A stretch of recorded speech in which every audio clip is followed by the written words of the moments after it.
Jeremias, capítulo 23, versículos de 16 a 32. Vou pedir a gentileza dos irmãos se colocarem de pé e nós vamos fazer uma leitura participativa, ok? Cada irmão vai ter o privilégio aí de participar com o versículo, tá bom? Então, fiquem atentos à leitura. Exato, Jeremias 23, do 16 ao 32. Não precisa ser na ordem, tá, irmãos? Podem ler aleatoriamente. Aliás, a ordem que estou falando é dos irmãos, não é? Os versículos vão seguir a ordem deles, tá bom? Os irmãos podem ler à medida que tiverem o desejo de participar.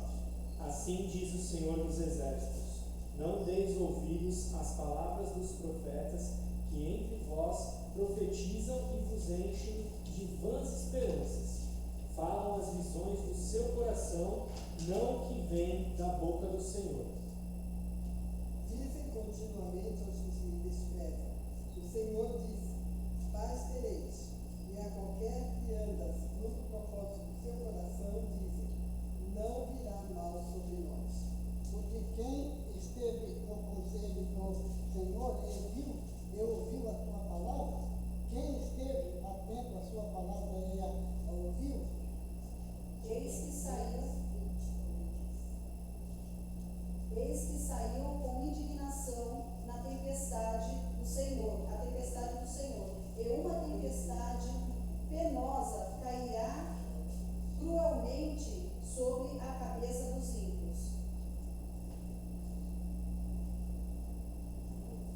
Não se desviará ainda do Senhor, até que execute e cumpra os desígnios do seu coração. Nos últimos dias entendereis isso claramente. Não mandei esses profetas, contudo eles foram correndo. Não lhes falei a eles, todavia eles profetizaram. Mas se estivesse o meu conselho, então fariam ouvir as minhas palavras ao meu povo. Deus falaria voltar do seu mau caminho e a maldade das suas ações. Sou eu apenas Deus de perto, diz o Senhor, e não também Deus de longe? Esconder-se-ia alguém em esconderijos, de modo que eu não o veja, diz o Senhor. Porventura não encho eu os céus e a terra, diz o Senhor. 27 diz: eles imaginam os sonhos que cantam uns aos outros, como povos esquecidos do meu nome, assim como o seu passado zera o seu nome, porque é de Baal. Tenho ouvido o que dizem aqueles profetas, profetizando mentiras em meu nome, dizendo: sonhei, sonhei. Até quando acontecerá isso no coração dos profetas que proclamam mentiras, que proclamam só o engano do próprio coração? Os quais cuidam fazer com que o meu povo se esqueça do meu nome pelos seus sonhos, e cada um conta ao seu próximo, assim como seus pais se esqueceram do meu nome por causa de Baal. O profeta que tem um sonho, conte um sonho, e aquele que tem a minha palavra, fale a minha palavra com verdade, que tem a palha com o trigo, diz o Senhor. Não é a minha palavra como fogo, diz o Senhor, e como um martelo que despedaça a rocha? Portanto, expulsou contra os profetas, diz o Senhor, que furtam as minhas palavras, cada um ao seu próximo. Eis que eu sou contra os profetas, diz o Senhor, que usam de sua língua e dizem: ele diz. Eis que eu sou contra os que profetizam sonhos mentirosos, diz o Senhor, e os contam, e com suas mentiras e levianidades fazem errar o meu povo, pois eu não os enviei, nem lhes dei ordem, e também proveito nenhum trouxeram a este povo, diz o Senhor. Oremos. Pai querido, aqui estamos diante da Tua palavra, Senhor, mais uma vez. Queremos contemplá-la, Senhor, à luz do Teu Espírito Santo, Senhor. Abençoa cada vida nessa noite, Pai, e a mensagem que o Senhor tem preparado para nós, ó Deus, que ela alcance o nosso coração, a nossa mente, a nossa alma, Senhor, as nossas forças, ó Pai, que realmente isso possa transformar a nossa maneira de nos comportar se há algo de errado em nós, Senhor. Trabalha em nossas vidas e abençoa-nos com a Tua presença e a Tua iluminação. Em nome de Jesus. Amém, Senhor. Podem sentar, irmãos. Deus nos abençoe com a leitura da Sua palavra. Texto de Jeremias, um profeta conhecido como um dos profetas maiores. Não sei se você já ouviu essa classificação. A Bíblia tem essas divisões, né? Os livros dos profetas, eles estão divididos em profetas maiores e profetas menores. Não é que uns eram maiores do que os outros, né? Não existe diferença de tamanho entre eles. Na verdade, os maiores, eles profetizaram antes de um período de exílio na Babilônia, e os profetas menores profetizaram durante e depois do exílio, ok? Essa é a diferença. O profeta Jeremias, ele anunciou a palavra do Senhor durante esse período, antes deles serem exilados numa terra chamada Babilônia, na época um dos reinos mais poderosos que existiam. Então Jeremias, ele profetizou ali entre os 4 ou 5 últimos reis do reinado do sul, chamado de Judá, com capital em Jerusalém. Jeremias, ele profetiza logo no início do ministério do rei Josias. Não sei se já ouviram falar desse nome, um rei temente a Deus que iniciou ali uma reforma, como a reforma que nós tivemos, né? A reforma protestante. Alguns também já ouviram falar há alguns dias aí, as crianças apresentaram algo bem legal em outubro, quando a gente falou sobre as 5 solas, né? Esse período de reforma, irmãos, que o rei Josias implementou, está registrado no segundo livro dos Reis, capítulo 22 e 23, e segundas Crônicas, capítulo 34. Por volta do ano 628, ele começou ali essa reforma, 2 anos antes do profeta Jeremias começar a profetizar. Por que isso é tão relevante, né? Esse contexto histórico? Porque, irmãos, essa reforma ela começa a anunciar o que Deus estava para fazer no meio do seu povo.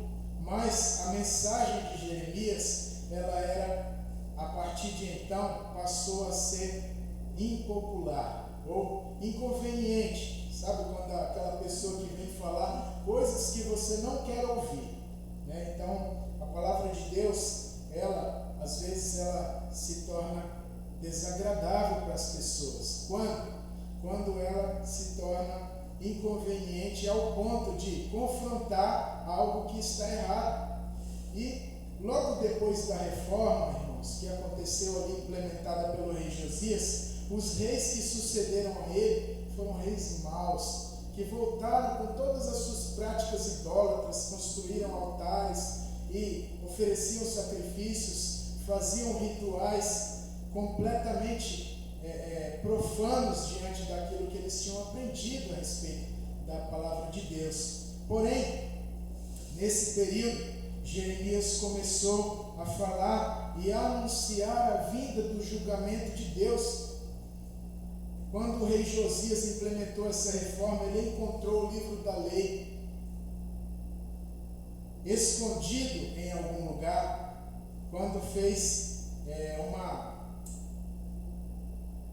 cumprir uma tarefa, né? Ele enviou, nesses textos que eu referenciei para os irmãos, ele enviou o tesoureiro para buscar o dinheiro lá no templo e pagar as pessoas que estavam trabalhando. E nessa ocasião ele achou o livro, que ele trouxe de volta, leu perante o rei ficou extremamente perturbado com as palavras da lei, dizendo que o julgamento de Deus viria com muito furor e que Deus estava muito irado com eles. Por isso, ele rasgou as suas vestes e se colocou em posição de humilhação e levou o povo a essa mesma atitude. Logo no início do ministério de Jeremias, isso foi tão especial para Jeremias que ele compôs uma canção em Lamentações, capítulo 4, versículo 20, sobre este rei, Josias. Morreu numa batalha que estava acontecendo naquele período, e ele foi atingido ali e morreu nessa ocasião, depois de ter implementado essa reforma. Gostaria de ler, irmãos, com os irmãos, o texto de Lamentações, capítulo 4, versículo 20. Lamentações é logo depois do livro de Jeremias, tá? Lamentações de Jeremias, capítulo 4, versículo 20. O irmão que tiver a gentileza de ler o texto em voz alta, por favor. O fôlego das nossas narinas, o ungido do Senhor, foi preso nas suas covas. Ele dizia: debaixo da sua sombra viveremos entre os gentios. Veja, irmãos, olha o que as pessoas falavam do rei Josias. Nós viveremos debaixo da sua sombra porque ele agradou a Deus, Deus se agradou dele. E é isso que às vezes as pessoas depositam a confiança em pessoas, não olham para Deus e colocam a sua confiança, a sua fé nas pessoas. E Deus mostra para essas pessoas que, por mais temente a Deus que seja alguém, o homem é frágil, o homem está sujeito a muitas coisas e ele é mortal. E na ocasião em que o rei morreu, Jeremias, um profeta que era solitário, ele fala assim: olha, o ungido do Senhor, de quem nós dizíamos,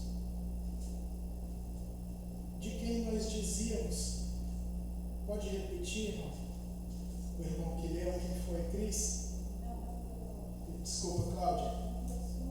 Lamentações 4:20. O fôlego das nossas narinas, o ungido do Senhor, foi preso nas suas covas. Dele dizíamos: debaixo da sua sombra viveremos entre os gentios. Deus havia prometido para o rei Josias, que implementou essa reforma, que ele não veria o julgamento de Deus acontecer, porque ele se arrependeu das práticas que o seu povo estava fazendo, e ele destruiu todos os altares idólatras e começou uma limpeza espiritual na vida do povo de Judá.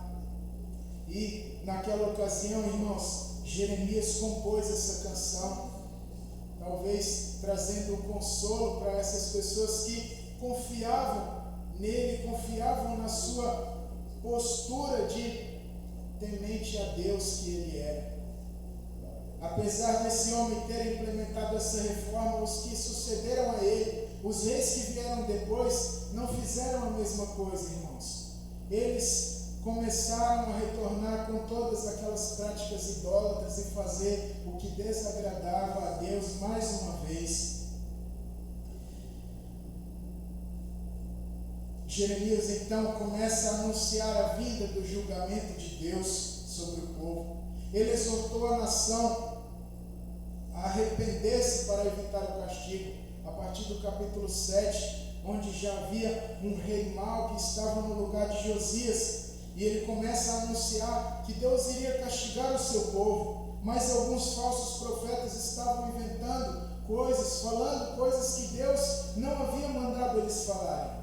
Jeremias 23, ele está trazendo, anunciando o juízo sobre esses falsos profetas, sobre esses mentirosos que estavam falando em nome de Deus, mas que não tinham ouvido a palavra de Deus. E o tema que eu gostaria de meditar com os irmãos é exatamente esse que está lá em Romanos 10:17. A fé vem pelo ouvir, e o ouvir pela palavra de Cristo. O que Deus está dizendo nesse texto, irmãos, é que nenhum desses falsos profetas esteve perante o Senhor para ouvir a sua palavra, porque se eles tivessem ouvido a palavra de Deus, a mudança seria completa, não somente nas suas vidas, mas daqueles que ouviam a palavra de Deus anunciada por esses profetas. Haviam muitos profetas falsos que estavam acariciando o ego das pessoas e dizendo que Deus não os julgaria por suas práticas idólatras, que Deus não traria o terror que havia sido anunciado se eles desobedecessem.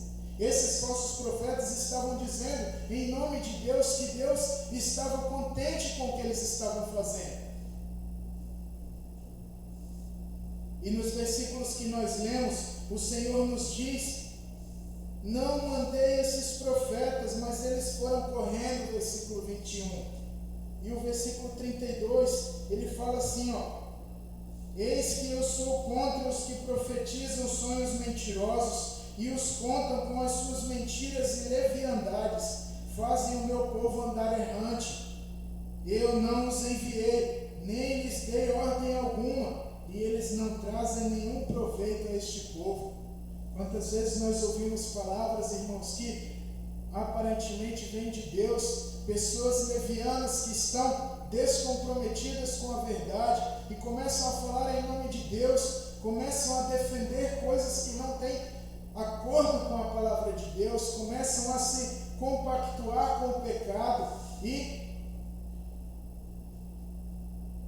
acariciar o ego das pessoas que estão vivendo uma vida desagradável a Deus. Deus não enviou esses profetas, Deus não enviou mentirosos, Deus não enviou sonhadores para falar coisas que não ouviram de Deus. Nós temos orado, irmãos, o pastor nos estimula a fazer isso, a orar por sonhos proféticos, que Deus nos envie a sua palavra para sabermos a direção do que fazer, mas a palavra de Deus muitas vezes nos orienta e nos diz que alguns desses sonhos que as pessoas têm não têm ligação nenhuma com a palavra de Deus. Nós devemos buscar em primeiro lugar ouvir a voz de Deus por meio da sua palavra, não através de sonhos, não através de profecias falsas que não tem nada a ver com o que Deus está falando. A fé, irmãos, ela vem pelo ouvir, mas o ouvir a palavra de Cristo. A fé não é produzida quando nós não ouvimos a palavra de Cristo. Não há outra maneira, não há outra resposta para a palavra de Cristo que não seja a fé. Ou seja, quando nós ouvimos a palavra de Deus, quando nós participamos do conselho do Senhor, não há outra alternativa a não ser falar a verdade. Aqueles que mentem, que falam promessas que não são cumpridas, como nós cantamos, aquele que prometeu é fiel para cumprir, sim, e todas as promessas de Deus em nossas vidas são cumpridas, assim como essas que estavam sendo anunciadas por Jeremias. Mas as pessoas hoje, elas querem ouvir, elas têm coceira nos ouvidos para ouvir coisas agradáveis ao seu coração. Olha, não precisa mudar nada na sua vida não, está tudo certo, Deus está contigo. E assim diz o Senhor. Isso não é verdade, irmãos. A palavra de Deus diz que nós, quando dizemos que não temos pecado, nós somos mentirosos. A verdade não está em nós. Nós precisamos entender e saber que toda prática do pecado, ela tem consequências. O juízo de Deus é anunciado contra essas práticas. Mas a primeira mensagem de Deus para este povo, como para nós, é que nós evitemos o castigo, nos arrependendo das práticas que estamos fazendo, que estão em desacordo com a vontade de Deus. Nós precisamos ouvir a palavra de Deus, o ensino de Jesus, e colocar em prática a sua palavra, para que nós não venhamos a ser iludidos ou enganados, enredados pelo pecado.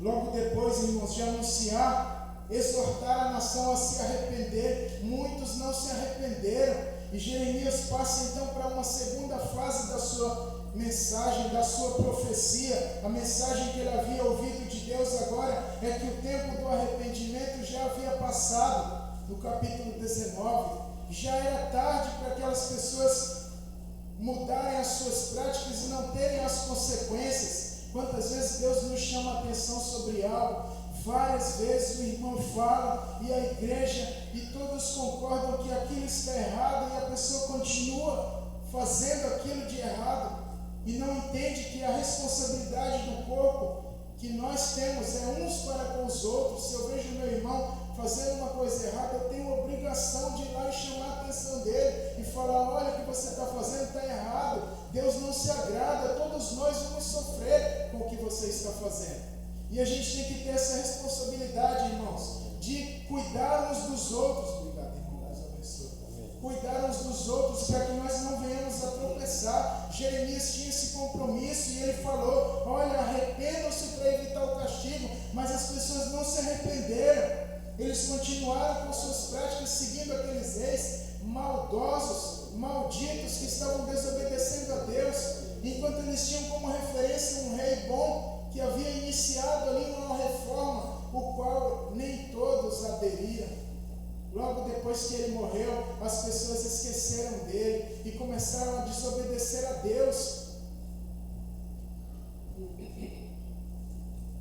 Agora, irmãos, não havia outro caminho, a salvação viria apenas através do exílio. Ou seja, existe um processo em nossa vida que precisa ser levado em conta. Esse processo de santificação muitas vezes acaba sendo doloroso por nossa conta. O povo de Israel ia chegar do Egito rapidamente na terra de Canaã, mas porque eles murmuraram, porque eles pecaram contra o Senhor, eles queriam voltar àquela vida que eles estavam. Deus falou que nenhum deles iria entrar, e eles rodearam pelo deserto durante 40 anos, até aquela geração morrer e ter outras pessoas que receberiam a promessa de Deus. Muitas vezes a gente espera as coisas acontecerem, Deus está nos dizendo: olha, não é por aí, não é esse caminho, e você persiste, continua fazendo, até o momento em que não há outra coisa a ser feita a não ser um tratamento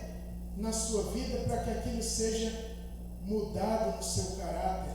Ou seja, é quando há um corte, uma poda, perda, para que você seja o objeto da mudança. Assim como Jacó estava pedindo ali: me abençoe, me abençoe. E Deus não estava dizendo: eu não quero te abençoar. Ele falou: eu quero te abençoar, mas você precisa mudar. E aí, quando ele feriu a coxa dele, aí a articulação da coxa, como a palavra de Deus diz, foi o momento em que ele mostrou a mudança que precisava. Às vezes vai doer esse processo e você não está querendo evitar que isso aconteça. Você está esperando: não, Deus é paciente, Deus não vai permitir que isso aconteça. E Deus está dizendo: olha, esses profetas, eles são como as pessoas de Sodoma e Gomorra. No momento em que a paciência de Deus esgotou com eles, Deus destruiu tudo. O que eu quero dizer, irmãos, é que Jesus está falando: ouça a minha palavra, ouça o meu ensino, pratique a palavra de Deus para que você evite o castigo. Se você não fizer isso, pode ser muito tarde. Ou seja, você talvez tenha que passar por um processo doloroso que poderia ser evitado. Se eles se arrependessem antes, talvez não precisassem ir para o exílio, mas Deus, em sua presciência, já sabia que isso ia acontecer. Agora, o único jeito era eles passando pelo exílio ou no cativeiro.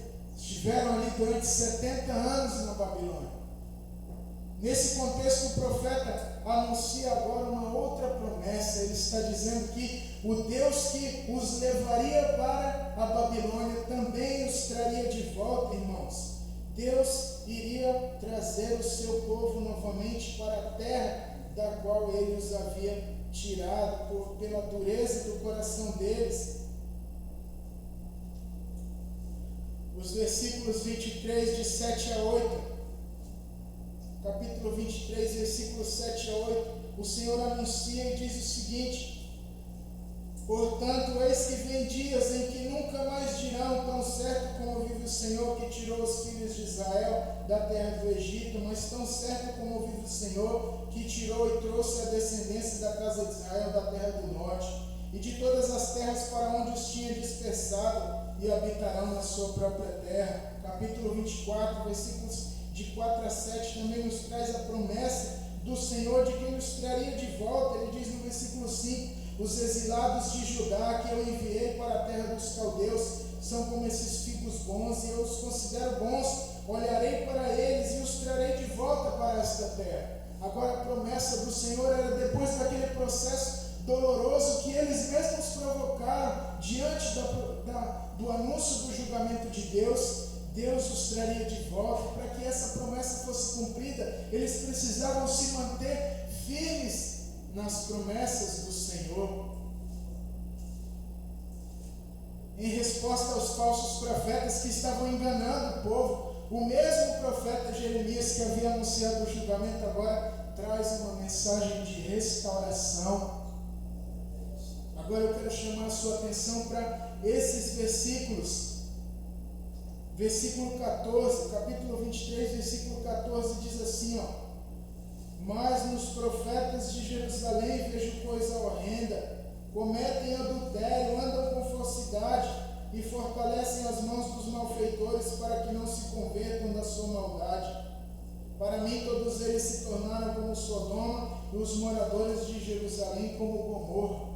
Deus estava dizendo, irmãos, que quando o mal se torna uma coisa conveniente, nós vamos pregar apologia às coisas erradas. Ou seja, quando uma pessoa ela tem praticado coisas más, ela vai defender aquilo que ela pratica. Não somente para ela, mas para que outros continuem nas mesmas práticas, porque não há outra maneira, não tem como dissociar a prática daquilo que se crê. No Antigo Testamento era assim que se transmitia essa mensagem. Não podia separar ações de crenças. Aquilo que você faz é o que você acredita, é o que você professa. E hoje nós estamos cheios de pessoas que falam coisas que não tem nada a ver com o que praticam. Mas isso é muito pior do que aqueles que falam coisas erradas e demonstram isso na sua prática. Por quê? Porque ainda que isso esteja errado, está de acordo, mas não justifica essas práticas erradas. O que estou dizendo, irmãos, é que Jesus nos ensina isso. Mateus 7, de 24 a 27, ele diz: quem ouve essas minhas palavras e as pratica, assemelhá-lo-ei ao homem que edificou a sua casa sobre a rocha. Mas quem ouve e não pratica é semelhante ao homem que edificou a sua casa sobre a areia. As mesmas condições vieram, transbordaram os rios, vieram as chuvas e deram contra aquela casa, mas a que não caiu foi a que estava firme. Significa que nós devemos ouvir a palavra de Deus, mas não há outra resposta que esteja de acordo se não colocá-la em prática, irmãos. Nós não podemos dissociar a nossa vida prática daquilo que nós professamos. Nós não podemos falar algo e fazer outra coisa. Existe um ditado infeliz que diz: faça o que eu digo, mas não faça o que eu faço. Isso não está de acordo com a palavra de Deus, irmãos. Nós devemos fazer aquilo que cremos, porque Jesus nos ensina: quem ouve, pratica. Quem ouve, pratica, não há outra resposta. Aquele que ouve, Deus está dizendo: nenhum desses mentirosos que estão profetizando ouviram a minha voz. Se eles ouvissem a minha voz, o meu ensino, eles falariam a verdade. Se eles ouvissem, eles praticariam, eles mudariam sua vida e mudariam a do seu povo. Mas nenhum deles esteve diante do Senhor. As pessoas não querem mais ouvir a verdade, não querem mais ouvir, ter aquele holofote de luz no seu olho que arde, que incomoda, como nós devemos ser, irmãos. Luz na escuridão. Nós somos como esse holofote no olho das pessoas que arde no meio da escuridão. Sabe quando você está dormindo e alguém liga a luz? Aquele é o incômodo que as pessoas sofrem quando ouvem a palavra de Deus e estão erradas. Nós devemos ser assim como Jeremias, incomodar com a palavra do Senhor, de tal maneira que haja mudança, para que as pessoas ouçam. Romanos 10 nos diz: como ouvirão se não há quem pregue? E o que nós devemos fazer, irmãos? Pregar a palavra do Senhor, anunciar o julgamento de Deus para aqueles que não estão de acordo com a sua palavra, vivendo de acordo com a sua palavra. Não há como dissociar a prática daquilo que você acredita. Ou seja, a fé produzida em você, ela é produzida pela palavra de Cristo. Quando Cristo pronuncia a sua palavra, a palavra de Deus jamais vai voltar vazia. Isaías 55:11. A minha palavra jamais voltará para mim vazia, antes fará o que me apraz e cumprirá o propósito para o qual eu a designei. O Senhor diz em Isaías 55, a graça do Senhor, irmãos, tem uma característica que diz que ela é irresistível, ou seja, nenhum ser humano é capaz de resistir. Mas qual é o problema, irmãos? As pessoas não querem ouvir. Por isso Jesus arremata quando ele fala lá na parábola do semeador, ele diz, quem tem ouvidos para ouvir, ouça. Mateus capítulo 13, versículo 9, Jesus está dizendo, quem tem ouvidos para ouvir, ouça. Porque aqueles que não ouvem, não entendem. Aqueles que querem entender, mas não ouvem a minha palavra, não são capazes de conseguir ouvir. Outro dia, essa semana eu fui na feira e eu passei e vi aquela alface diferente lá, toda torcida, que é romana, né? Eu não conhecia muito bem ela não, estou acostumado com a americana, às vezes compro a selva. Mas eu perguntei para o rapaz e ele passou correndo, falou o nome e eu não entendi nada do que ele falou. Porque ele passou correndo, não deu nem tempo de eu entender, aí eu esperei o outro rapaz chegar e falei, escuta, o que é isso? Dá para você me explicar? Ele falou, essa aqui é a romana. Ah, agora sim, aí eu peguei. E foi muito interessante essa experiência nessa semana, irmão, porque eu fiquei com um negócio no ouvido, depois que eu fui na piscina, meu ouvido entupiu, eu passei uns dias com dor e apitando, e o ouvido tampado, e foi muito difícil, muito difícil. Como atrapalha a nossa vida quando a gente não é capaz de escutar alguma coisa. E aquela experiência, ela falou muito sobre o que Deus estava falando comigo nessa semana, e eu queria compartilhar com os irmãos. Quando nós não ouvimos, irmãos, tudo se torna inconveniente, tudo se torna desagradável, tudo se torna uma experiência perturbadora, porque nós não ouvimos. Mas a fé produzida, ela só pode ser produzida pela palavra de Cristo, o ensino de Jesus, que não está desassociado de uma vida prática. Aquele que ouve, ele vai praticar, irmão. Aquele que ouve o ensino de Jesus, ele vai praticar. Aquele que não pratica não está ouvindo, ou ouve, mas não entende. Existem 4 tipos de pessoas que ele descreve na parábola do semeador, e eu gostaria de chamar a sua atenção sobre isso. Mas antes, a expressão que Jesus usa para trabalhar essa questão de praticar o seu ensino se refere exatamente à prática do bem. Tiago capítulo 4, 17 diz que nós pecamos quando não fazemos o que é certo. Ah, mas eu não estou fazendo nada. Está pecando porque não está fazendo o que é certo. Deus não chamou preguiçosos, Deus não chamou pessoas omissas, pessoas desocupadas. Nós temos que fazer, irmãos. Deus nos chamou para trabalhar. Jesus diz exatamente isso, que o Pai trabalha até agora, e Ele também. Nós também fomos chamados para o trabalho. E esse trabalho, irmãos, ele exige uma vida piedosa, uma vida da prática, associada à prática de boas obras, que a Bíblia fala lá em Efésios capítulo 2. Aquele que não faz isso, não faz as obras que Deus preparou, está em pecado, simplesmente por não fazer o bem, não por praticar o mal, mas por ser omisso. Nós não podemos ser assim, irmãos. Se a prática se refere à execução de uma ordem ou ao sucesso de uma ação, a falta desta prática está relacionada à ausência da palavra de Deus e à ruína. Os versículos 18 e 22 do capítulo que lemos.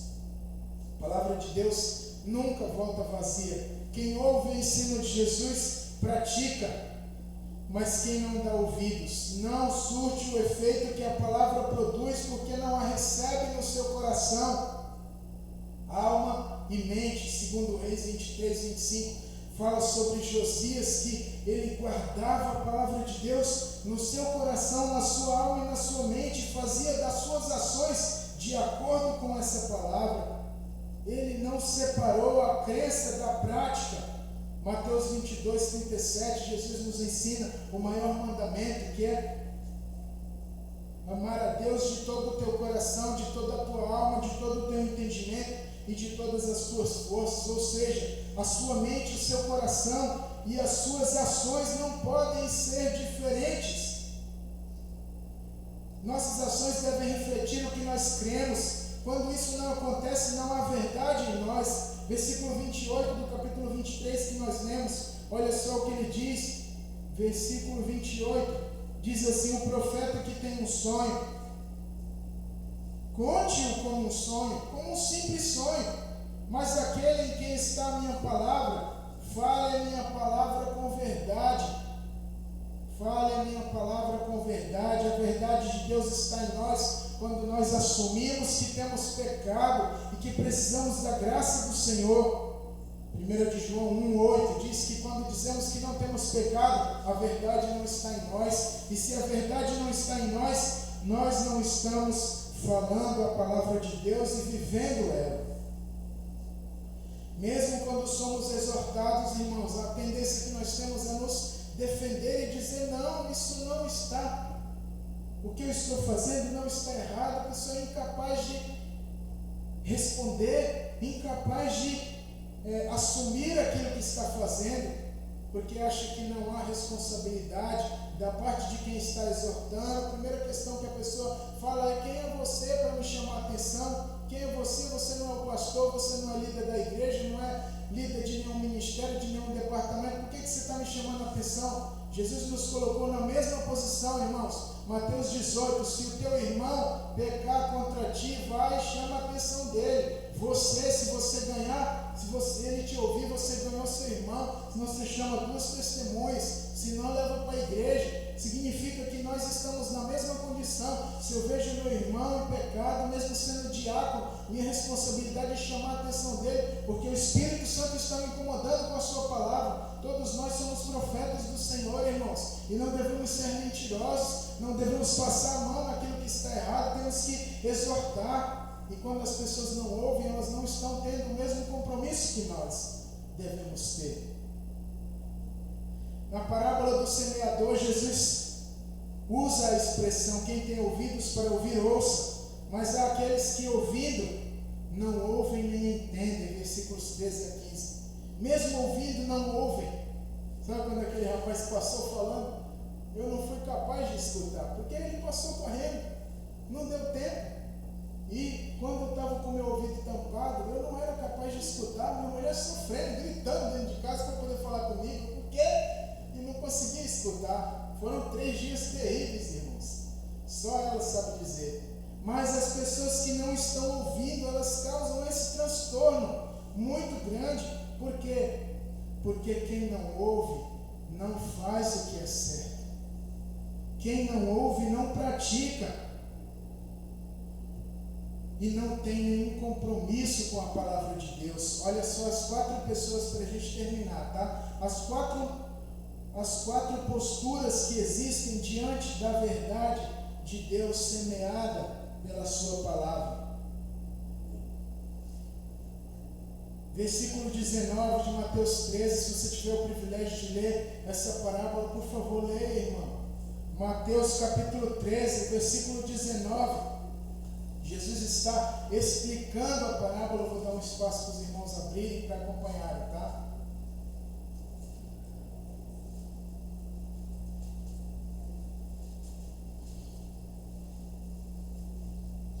Mateus capítulo 13, veja o versículo 19.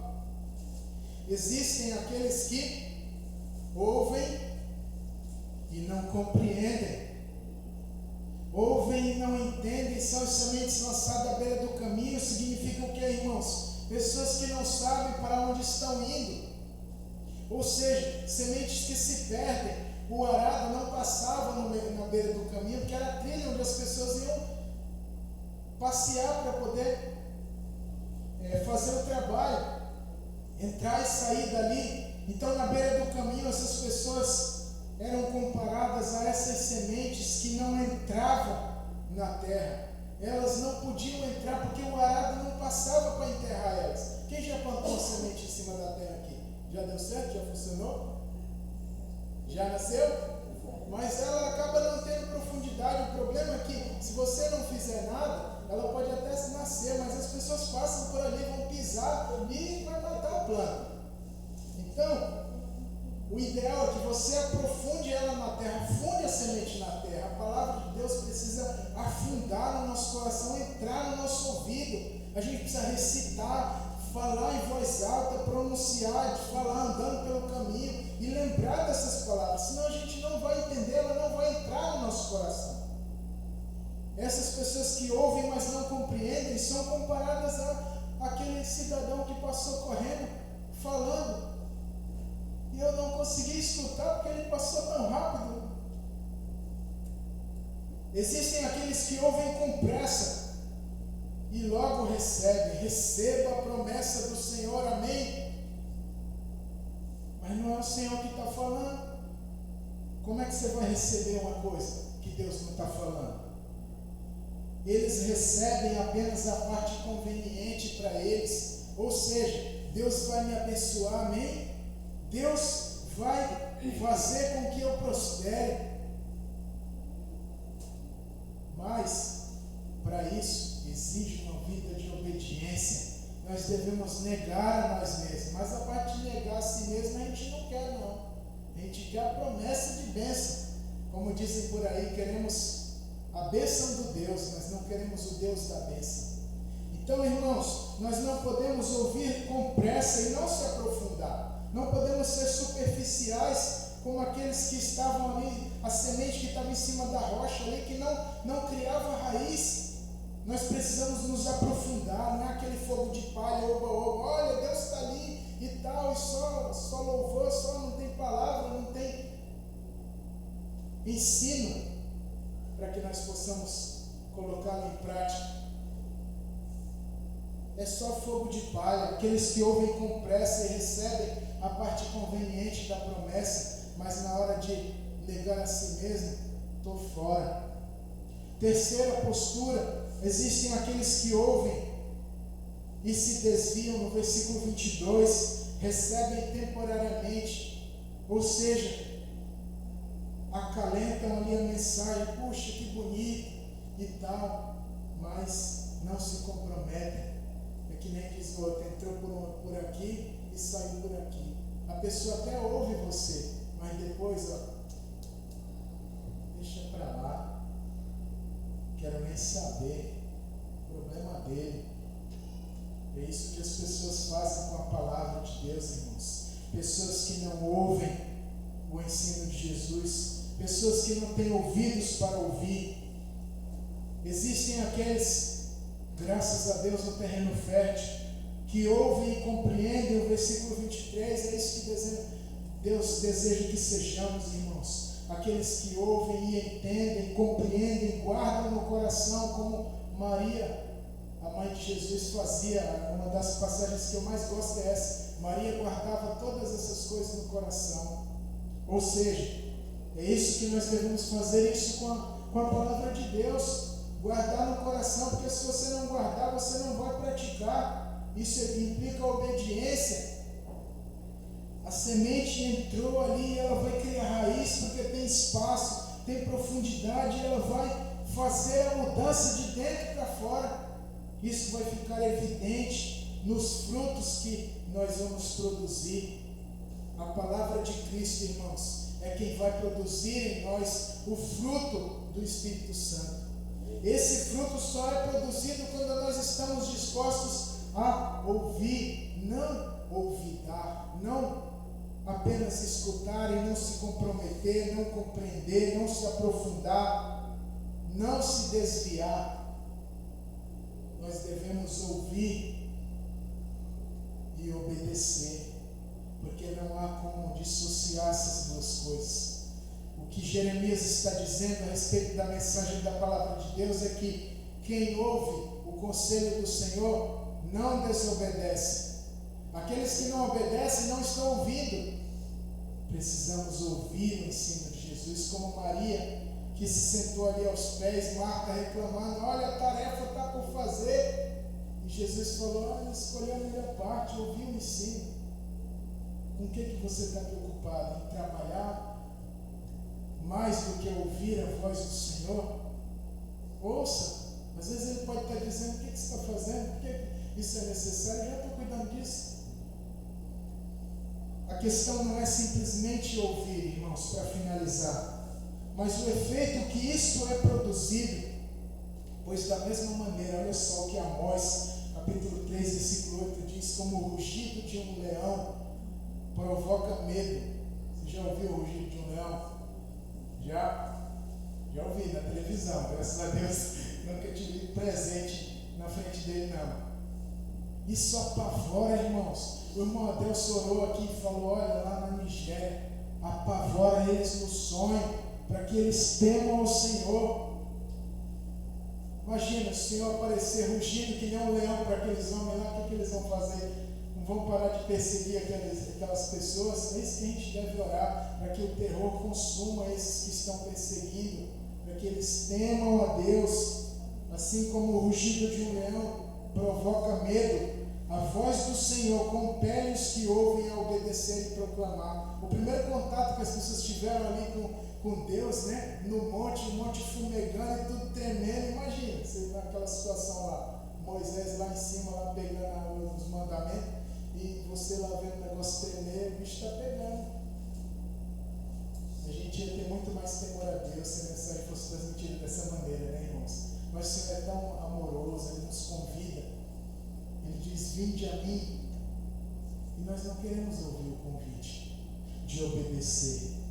Nós esperamos as coisas acontecerem, até o momento que isso se torna doloroso. Não há mais tempo para que haja uma mudança na sua vida, a não ser você passar por uma situação difícil. Ouça, irmão, há tempo a voz de Deus. Ouça e obedeça, porque a palavra de Deus não volta vazia. Aqueles que ouvem, obedecem. Aqueles que ouvem, têm fé produzida no seu coração, e o fruto vai ser inevitável. Que Deus nos abençoe com a sua palavra. Vou convidar o irmão Adelso aqui para orar, para a gente finalizar esse momento, tá bom?